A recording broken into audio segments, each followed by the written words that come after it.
हो रहा है। मैं सिर्फ एक छोटी सी गुजारिशात के साथ ये अर्ज करूंगा कि तमाम चीफ साहबान की नज़र, जितने भी चीफ साहबान हैं, चाहे वो आर्मी के हों, चाहे वो अदलिया के हों, जितने भी हों, सब के लिए ये है कि चीफ साहब बहादुर चोरां डाकुआं कातलां कोलों चोरां डाकुआं कातलां बारे की पुछदे हो, ये तुहानू की दसणगे ते जिंज वसदे ने किंज वसणगे।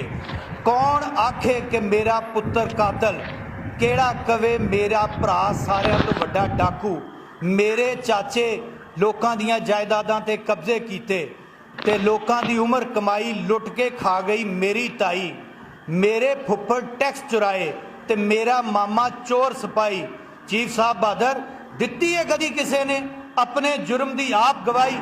केड़ा पांदा अपने हाथ नाल अपने गल विच मौत दी फाई?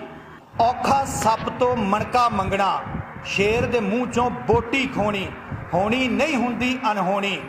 चीफ साहब बहादुर साडे घर विच डाके वजे, साडियां नीयां पट्टियां गईयां, साडियां इज्जतां लुटियां गईयां, साडे वेड़े लाशां बिछियां ते असी विचारे कमज़ोर हत्थां दे नाल इंसाफां दे बूहिआं नूं खड़कांदे रह गए, इन्हां कावां कुत्तियां कोलों अपने जख्म छुपांदे रह गए।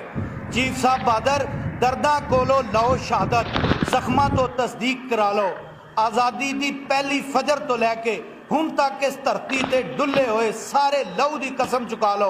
जो बोलांगे सच बोलांगे, सच दे बाज ना कुछ भी बोलांगे।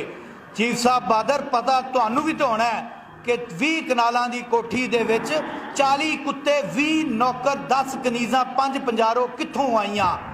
चीफ साहब बहादुर असी विचारे बोड़ा थल्ले उगण वाली घाह दे तीले, धुप ते मींह नूं तरस गए आ, लख करोड़ां दा की कहना, 10 ते 20 नूं तरस गए आ।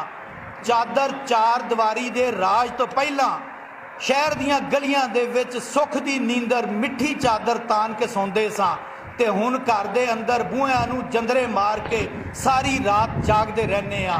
चीफ साहब बहादुर जेकर सानू साडे ख्वाब दुआ नहीं सकदे, सानू साडी नींदर लै दिओ, असी भी इस मुल्क च अपने बच्चों वास्ते कुछ छड्ड के जाना।